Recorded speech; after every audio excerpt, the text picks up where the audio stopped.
The Great Gatsby. Chapter 8.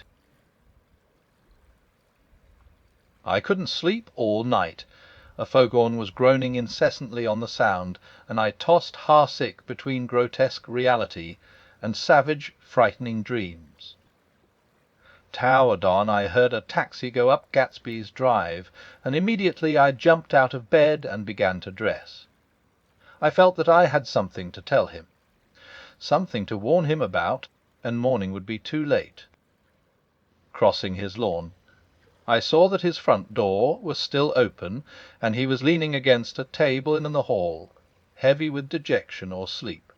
Nothing happened. He said wanly, I waited, and about 4 o'clock she came to the window and stood there for a minute, and then turned out the light. His house had never seemed so enormous to me as it did that night when we hunted through the great rooms for cigarettes. We pushed aside curtains that were like pavilions, and felt her over innumerable feet of dark wall for electric light switches. Once I tumbled with a sort of splash upon the keys of a ghostly piano. There was an inexplicable amount of dust everywhere, and the rooms were musty, as though they hadn't been aired for many days. I found the humidor on an unfamiliar table, with 2 stale, dry cigarettes inside. Throwing open the French windows of the drawing-room, we sat smoking out into the darkness. You ought to go away, I said. It's pretty certain they'll trace your car. Go away now, old sport. Go to Atlantic City for a week, or up to Montreal. He wouldn't consider it. He couldn't possibly leave Daisy until he knew what she was going to do. He was clutching at some last hope, and I couldn't bear to shake him free. It was this night that he told me the strange story of his youth with Dan Cody.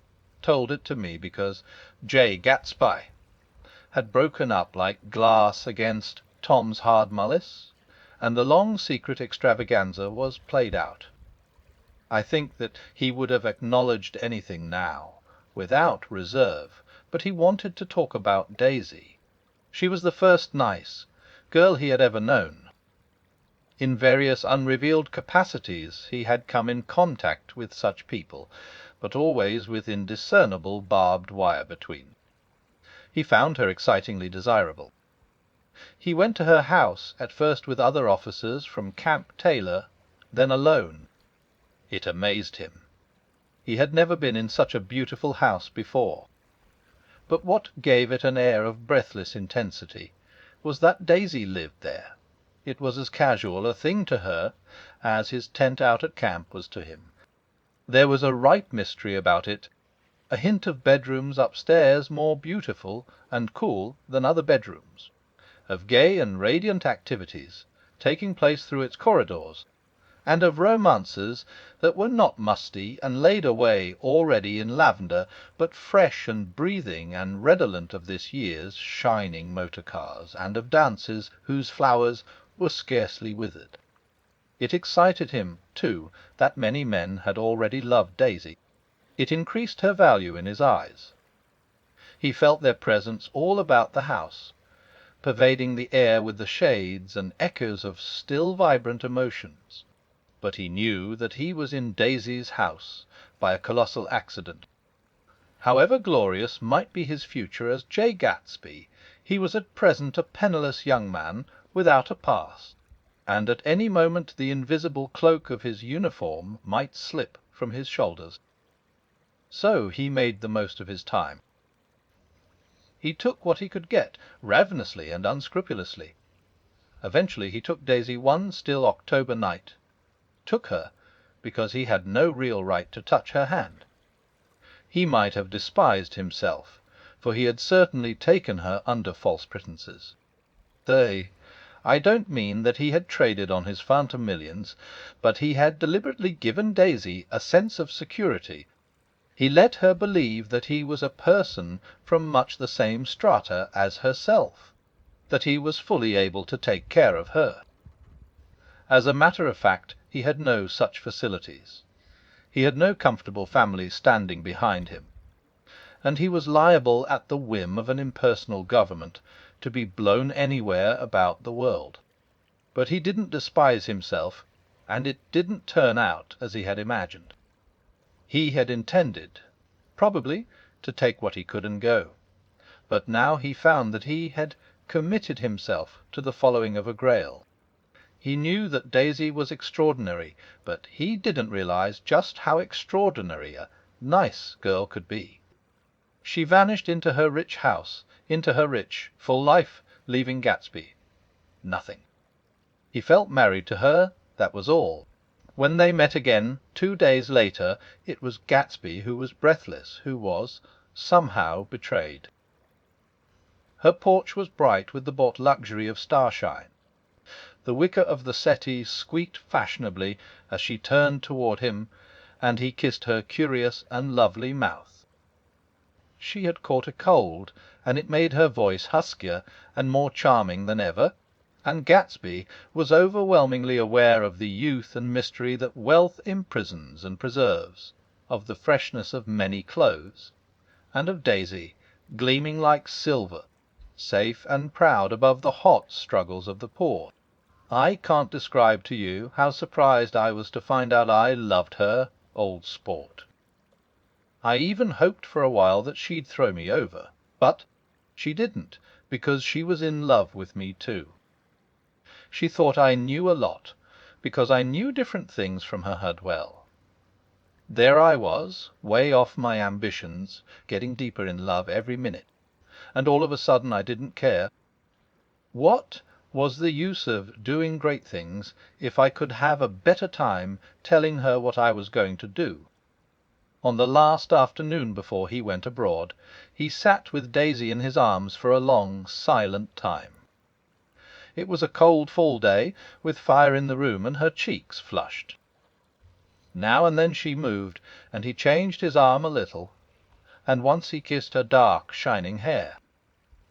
The afternoon had made them tranquil for a while, as if to give them a deep memory for the long parting the next day promised.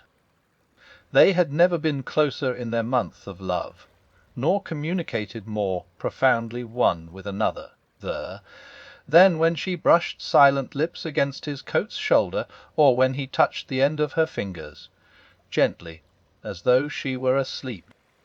He did extraordinarily well in the war.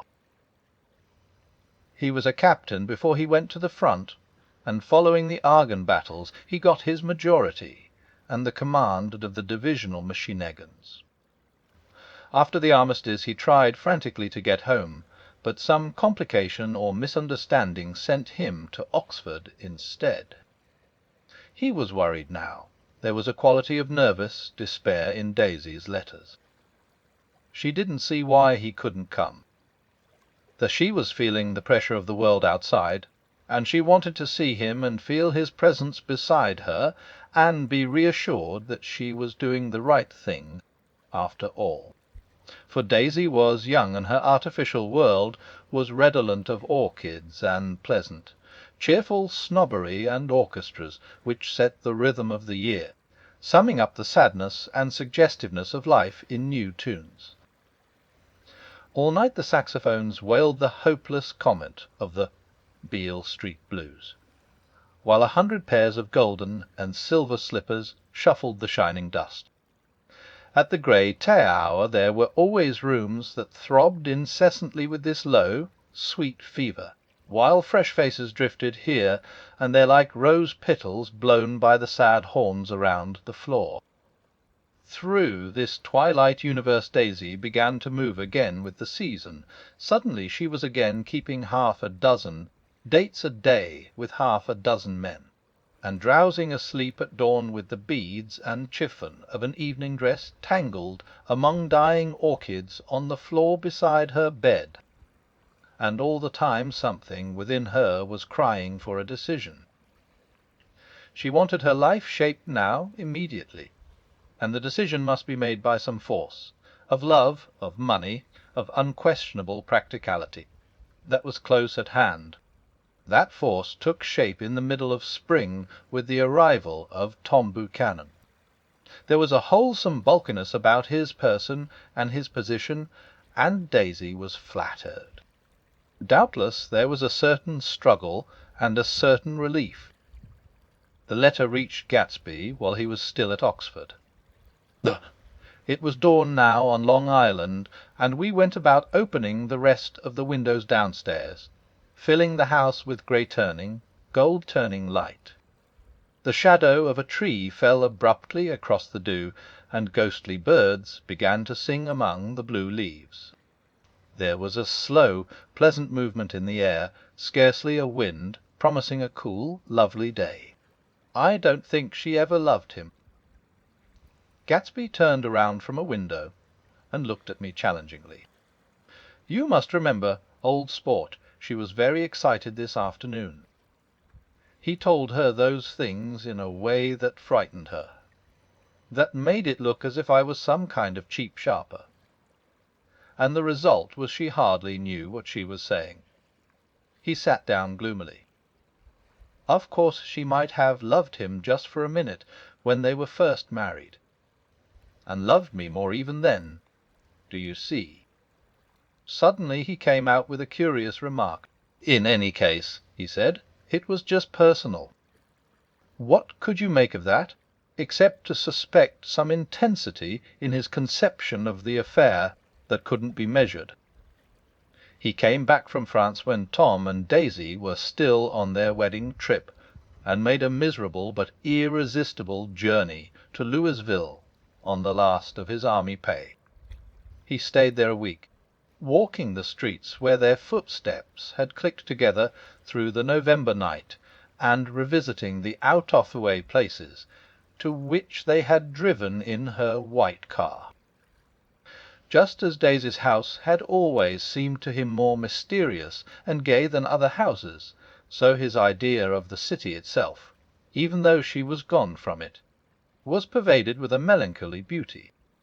He left feeling that, if he had searched harder, he might have found her, that he was leaving her behind.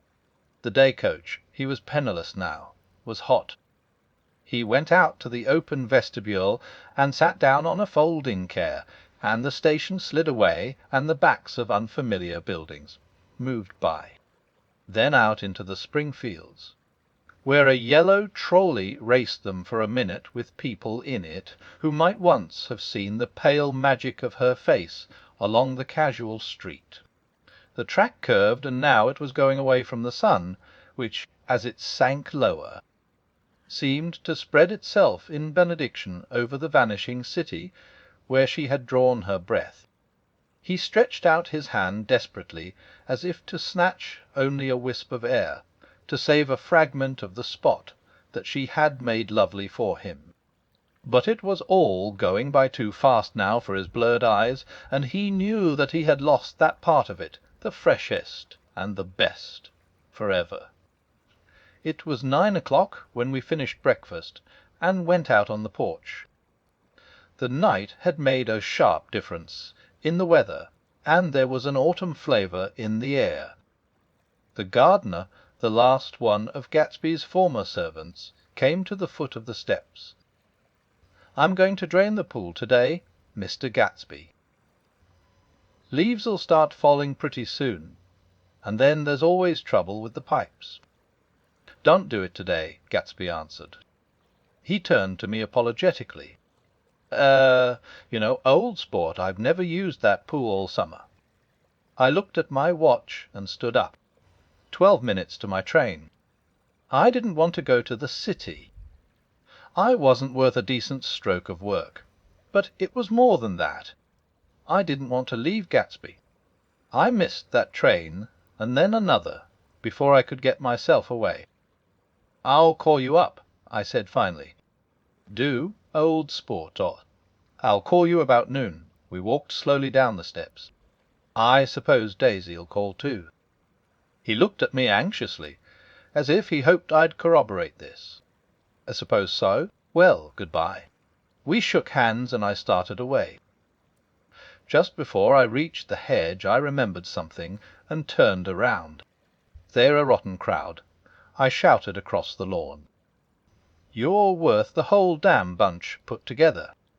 I've always been glad I said that.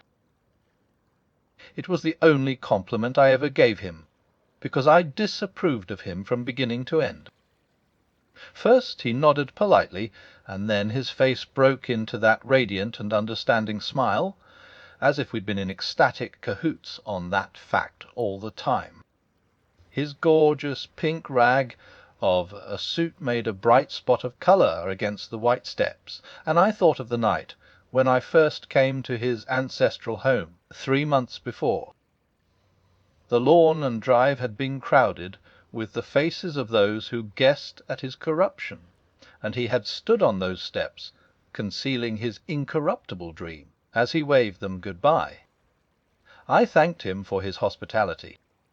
We were always thanking him for that, I and the others. "Good-bye," I called. I enjoyed breakfast. Gatsby.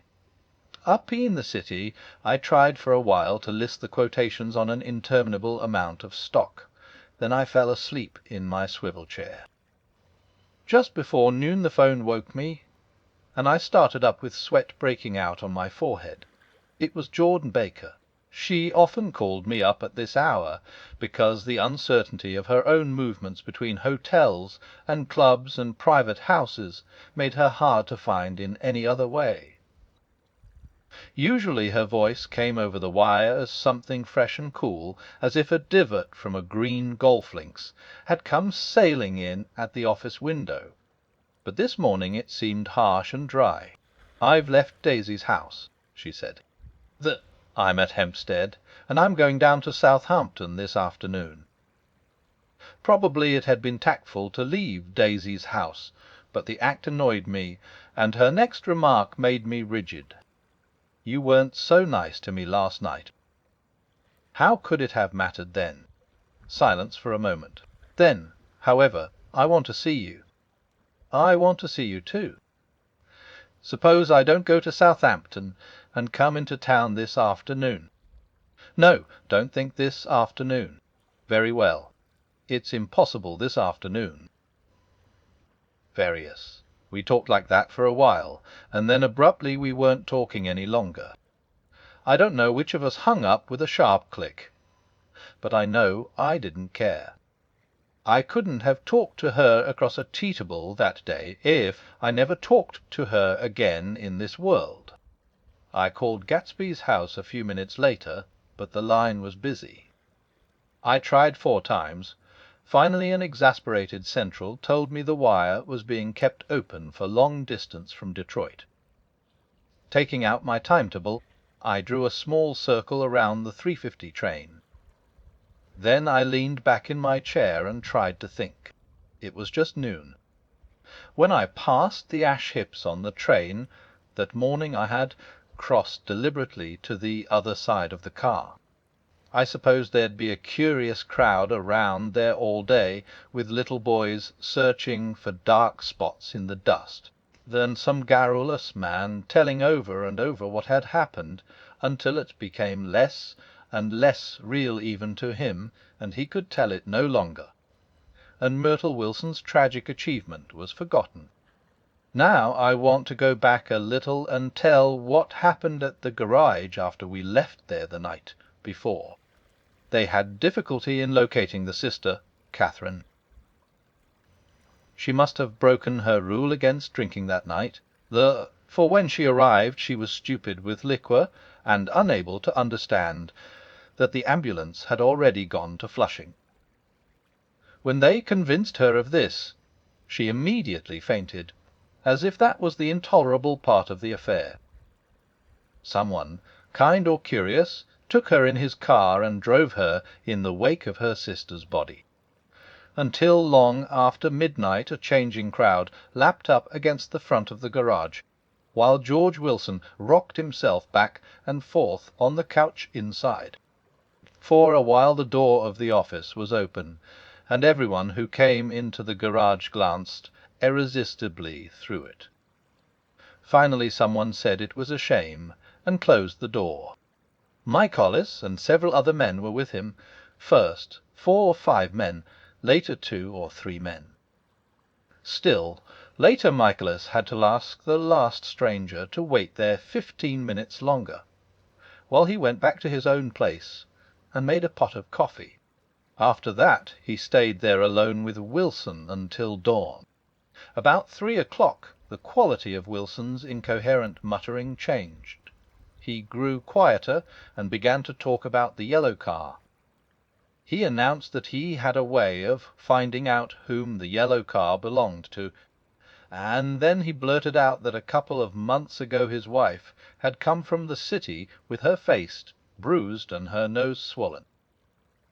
But when he heard himself say this, he flinched and began to cry. "Oh, my God!" again in his groaning voice. Michaelis made a clumsy attempt to distract him. "How long have you been married, George? Come on there, try and sit still a minute and answer my question. How long have you been married?" 12 years. Eva had any children? Come on, George, sit still. I asked you a question. Did you ever have any children? The hard brown beetles kept thudding against the dull light. There! And whenever Michaelis heard a car go tearing along the road outside, it sounded to him like the car that hadn't stopped a few hours before. He didn't like to go into the garage, because the workbench was stained where the body had been lying. So he moved uncomfortably around the office. He knew every object in it before morning, and from time to time sat down beside Wilson, trying to keep him more quiet. "Have you got a church you go to sometimes, George? Maybe even if you haven't been there for a long time. Maybe I could call up the church and get a priest to come over, and he could talk to you, see? Don't belong to any. You ought to have a church, George, for times like this. You must have gone to church once. Didn't you get married in a church? Listen, George, listen to me. Didn't you get married in a church? That was a long time ago." The effort of answering broke the rhythm of his rocking. For a moment he was silent. Then the same half-knowing, half-bewildered look came back into his faded eyes. "Look in the drawer there," he said, pointing at the desk. "Which drawer?" "That drawer, that one." Michaelis opened the drawer nearest his hand. There was nothing in it but a small, expensive doglish, made of leather and braided silver. It was apparently new. "This?" he inquired, holding it up. Wilson stared and nodded. "I found it yesterday afternoon. She tried to tell me about it, but I knew it was something funny." "You mean your wife bought it?" "She had it wrapped in tissue paper on her bureau." Michaelis didn't see anything odd in that, and he gave Wilson a dozen reasons why his wife might have bought the doglish. But conceivably Wilson had heard some of these same explanations before, from Myrtle, because he began saying, "Oh, my God," again in a whisper. His comforter left several explanations in the air. "Then he killed her," said Wilson.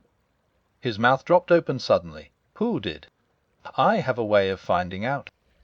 "You're morbid, George," said his friend. "This has been a strain to you, and you don't know what you're saying. You'd better try and sit quiet till morning. He murdered her. That it was an accident, George." Wilson shook his head. His eyes narrowed and his mouth widened slightly with the ghost of a superior. Gem. "I know," he said definitely. "I'm one of these trusting fellas, and I don't think any harm to nobody, but when I get to know a thing I know it. It was the man in that car. She ran out to speak to him, and he wouldn't stop." Michaelis had seen this too, but it hadn't occurred to him that there was any special significance in it.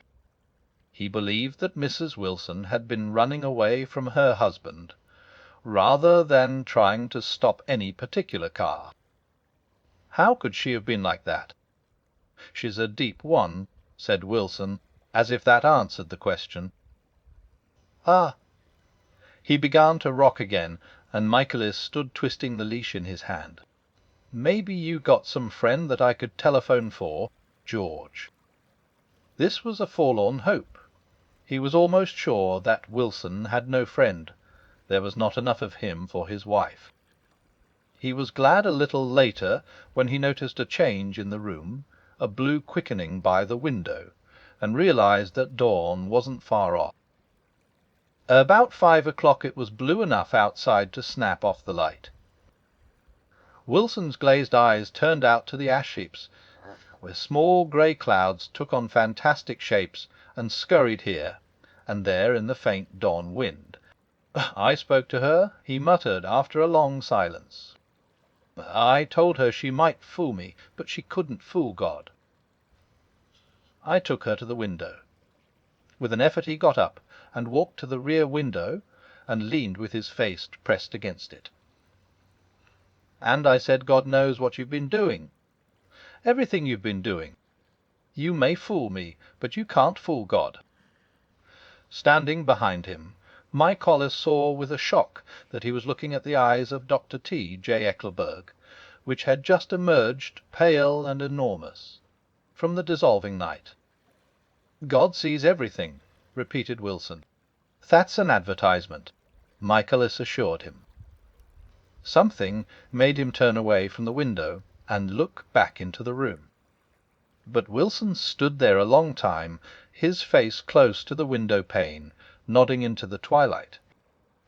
By 6 o'clock Michaelis was worn out, and grateful for the sound of a car stopping outside. It was one of the watchers of the night before who had promised to come back, so he cooked breakfast for 3, which he and the other man ate together. Wilson was quieter now, and Michaelis went home to sleep. When he awoke 4 hours later and hurried back to the garage, Wilson was gone. His movements, he was on foot all the time, were afterward traced to Port Roosevelt and then to Gad's Hill, where he bought a sandwich that he didn't eat and a cup of coffee.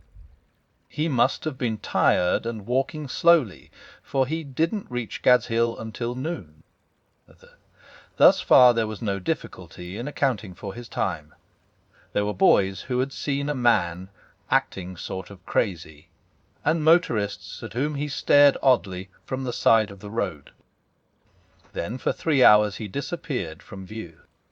The police, on the strength of what he said to Michaelis, that he had a way of finding out, supposed that he spent that time going from garage to garage thereabout, inquiring for a yellow car. On the other hand, no garage man who had seen him ever came forward, and perhaps he had an easier, surer way of finding out what he wanted to know. By 2:30 he was in West Egg, where he asked someone the way to Gatsby's house. So by that time he knew Gatsby's name. At 2 o'clock Gatsby put on his bathing suit and left word with the butler that if any one phoned word was to be brought to him at the pool. He stopped at the garage for a pneumatic mattress that had amused his guests during the summer, and the chauffeur helped him to pump it up. Then he gave instructions that the open car wasn't to be taken out under any circumstances. And this was strange, because the front right fender needed repair. Gatsby shouldered the mattress and started for the pool. Once he stopped and shifted it a little, and the chauffeur asked him if he needed help, but he shook his head and in a moment disappeared among the yellowing trees. No telephone message arrived, but the butler went without his sleep and waited for it until 4 o'clock. Until long after there was anyone to give it to if it came. I have an idea that Gatsby himself didn't believe it would come, and perhaps he no longer cared. If that was true, he must have felt that he had lost the old warm world, paid a high price for living too long with a single dream. He must have looked up at an unfamiliar sky, through frightening leaves, and shivered as he found what a grotesque thing a rose is, and how raw the sunlight was upon the scarcely created grass. A new world, material without being real, where poor ghosts, breathing dreams like air, drifted fortuitously about like that ashen, fantastic figure gliding toward him through the amorphous trees. The Chauffeur, he was one of Wolfsheim's protyches, heard the shots. Afterwards he could only say that he hadn't thought anything much about them. I drove from the station directly to Gatsby's house, and my rushing anxiously up the front steps was the first thing that alarmed anyone. But they knew then, I firmly believe. With scarcely a word said, 4 of us, the chauffeur, butler, gardener, and I hurried down to the pool. There was a faint, barely perceptible movement of the water as the fresh flow from one end urged its way toward the drain at the other. With little ripples that were hardly the shadows of waves, the laden mattress moved irregularly down the pool. A small gust of wind that scarcely corrugated the surface was enough to disturb its accidental course with its accidental burden. The touch of a cluster of leaves revolved it slowly, tracing like the leg of transit a thin red circle in the water. It was after we started with Gatsby toward the house that the gardener saw Wilson's body a little way off in the grass, and the holocaust was complete.